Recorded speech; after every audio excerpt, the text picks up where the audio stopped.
আসসালামু আলাইকুম ওয়া রাহমাতুল্লাহি ওয়া বারাকাতুহু। বিসমিল্লাহির রহমানির রহিম। আলহামদুলিল্লাহি রাব্বিল আলামিন। ওয়াসসালাতু ওয়াসসালামু আলা আশরাফিল আমবিয়া ওয়াল মুরসালিন নবিয়িনা মুহাম্মাদ ওয়া আলা আলিহি ওয়া আসহাবিহি আজমাইন। আম্মা বাদ। আলহামদুলিল্লাহ, তাসদীদের ক্লাসে আমরা আজকে পড়ব মাদ্দে মুত্তাসিল। কি পড়ব? মাদ্দে মুত্তাসিল। আমরা আগে পড়ছি মাদ্দে মুনফাসিল। কি পড়ছি? মাদ্দে মুনফাসিল হচ্ছে তিন আলিফ মদ। কয় আলিফ মদ? তিন আলিফ মদ। আর মাদ্দে মুত্তাসিল হচ্ছে চার আলিফ মদ।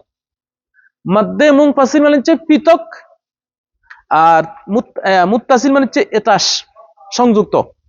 বুঝতে পারছেন? তো আমরা বারবার বলছি সবগুলো মাদ আসতেছে কই থেকে? মাদ্দে আসলিতে। কোথা থেকে?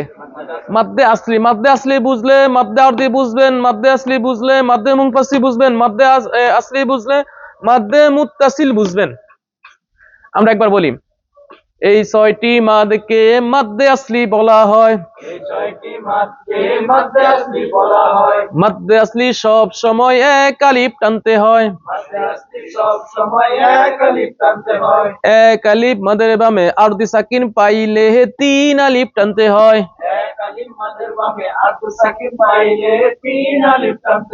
মাদ্দে আরদি তাকে কয়। এক আলিফ মাদের বামে লম্বা হামজা পাইলে তিন আলিফ টানতে হয়।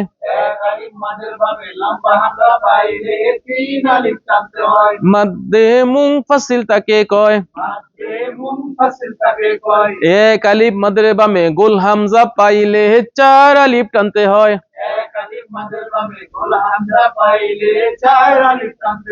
মাদ্দে মুত্তাসিল তাকে কয়। এটা হলো এক নিঃশ্বাসে আমরা শুধু ছন্দগুলো বললাম। অর্থাৎ এক আলিফ মদ বলছি না, এক আলিফ মাদ। অর্থাৎ এই ছয়টি মাদকে বলতে কি, জেরের বামে ইয়া সাকিন, পেশের বামে ওয়া সাকিন, জবরের বামে খালি আলিফ, খারাজের উল্টা পেশ, খারা জবর, তখন ছয়টা হয়েছে, তাই না?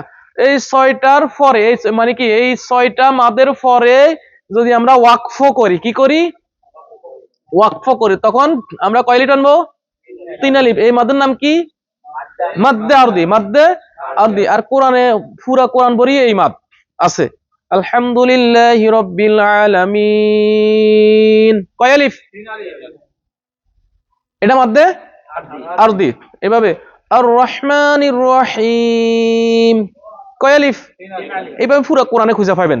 এরপরে এটা মাদের সাথে ওয়াকফের সাথে সম্পর্ক নয়। মাদ্দে মুনফাসিল ওয়াকফের সাথে সম্পর্ক নয়। কোরআন পড়তে গিয়ে দেখছেন আপনি এক আলিফ মাদের পরে আলিফের শুরুতে হামজা। কিসের শুরুতে? আলিফের শুরুতে হামজা বলতে এই আলিফকে কখন হামজা বলা হয়?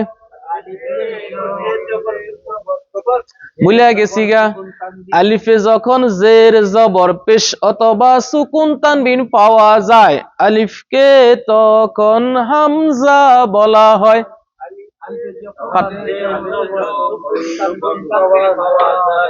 পারে না আল্লাহর বান্দারা, আমি বলতেছি, আমাকে লক্ষ্য করেন। আলিফে যখন জের জবর পেশ অথবা সুকুন তানবিন পাওয়া যায়, বলেন।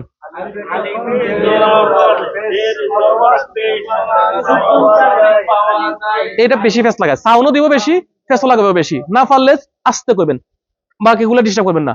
সাউন্ড দিব বেশি, হ্যাঁ আবার কি হয়, হ্যাঁ হয় না, ক্লিয়ার হয় না। আলিফে যখন কি বলবো? যদি ছন্দ কারে বলতেছেন তাহলে ছন্দ হুবহু করতে হবে। আর ছন্দ না পারলে খালি বললে দরকার নাই। ছন্দ খালি বলেন যে আলিফের উপর জবর জের পেশ তখন আমি থাকলে কিছু থাকলে আলিফ কি হয়ে যায়, তখন হামজা হয়ে যায়, বাস কথা আকারে বলেন। আর ছন্দ আকারে বললে তাহলে আমি যেভাবে বলতেছি সেম সেভাবে বলতে হবে। আলিফে যখন জের জবর পেশ অথবা সুকুন তানবিন পাওয়া যায়,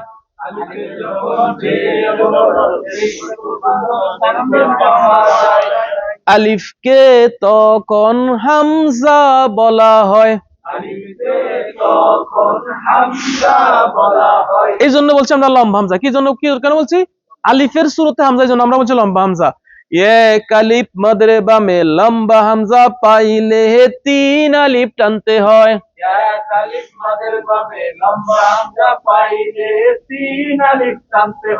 মাদ্দে মুনফাসিল তাকে কয়।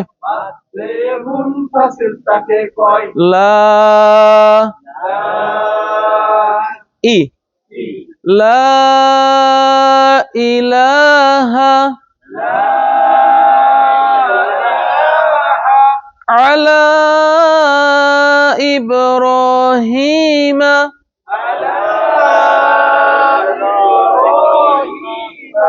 কানু আশাদ্দা। আমরা জানি যে সব জায়গায় স্পেশাল বামে ওয়াও সাকিন, এরপরে আছে লম্বা হামজা, লামের উপর খাড়া জবর, এরপরে আছে লম্বা হামজা, জবর বামে খালি আলিফ, এরপরে আছে লম্বা হামজা। এই জন্য আমরা এগুলো 3 আলিফ করে টানছি, বুঝছেন না? এটা বুঝে আসছে তো আমাদের? আজকে আমরা পড়তেছি মাদ্দে মুত্তাসিল, এগুলো একবারে সহজ সহজ। এক আলিফ মাদের বামে গোল হামজা পাইলে 4 আলিফ টানতে হয়।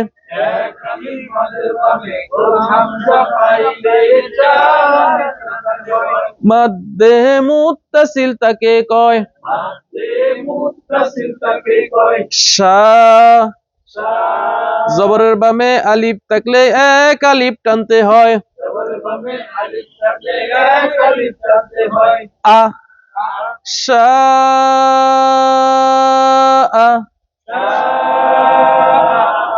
দু দু দালফেশ দু। হারকাতের উচ্চারণ তাড়াতাড়ি করতে হয়। আ আ আমরা প্রথমে 1 আলিফ টানতেছি, কারণ কি জবরের বামে আলিফ থাকলে 1 আলিফ টানতে, তাই না? তো আমরা যখন উ বলবো তখন 4 আলিফ টানবো, মানে উ বলা মানে কি, তার মানে 1 আলিফ মাদের পরে কি আসলো, গোল হামজা আসছে, এই জন্য আমরা তখন 4 আলিফ করবো। প্রথমে বলবো আ উ। 1 আলিফ মাদের বামে গোল হামজা পাইলে 4 আলিফ টানতে হয়।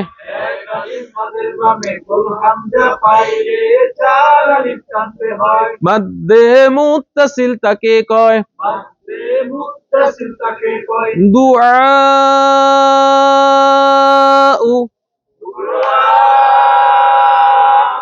শিখার সময় আমরা বেশি করে টানি, সমস্যা নেই, শিখে গেলে তখন অটোমেটিক কমে যাবে।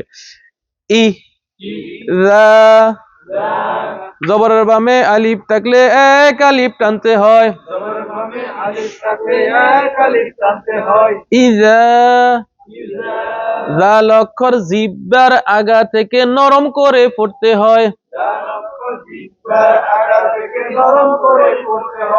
ইজা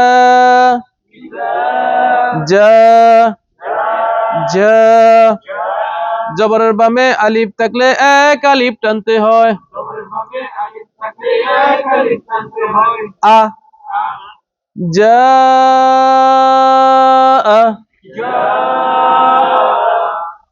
এক আলিফ মাদের বামে গোল হামজা পাইলে 4 আলিফ টানতে হয়।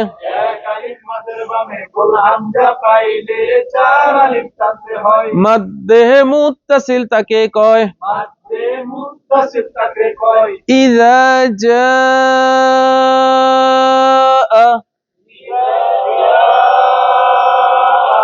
এগুলা জায়গায় কিন্তু ওয়াকফ নাই, আমরা এই জন্য ওয়াকফ করতেছি না। উ এই ওয়াটার উপর কিছু আছে, অতএব এটা হওয়ার দরকার নাই, এখানে কোনো টান দিবেন না। যে ফেশের বামে ওয়াও সাকিন আবার লাগাই দিয়েন না, এখানে কিন্তু সাকিন নাই, এই জন্য এই উ টানবো আমরা। লা ই লামের উপর খাড়া জবর 1 আলিফ টানতে হয়। 1 আলিফ মাদের বামে গোল হামজা পাইলে 4 আলিফ টানতে হয়।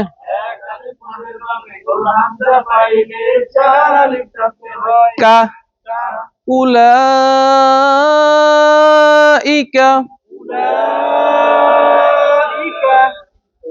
আচ্ছা, আমরা মাশাআল্লাহ এখানে বলছি যে এখানে কোন জায়গায় ওয়াকফ নাই, আমরা ওয়াকফ করি নাই, তাই না?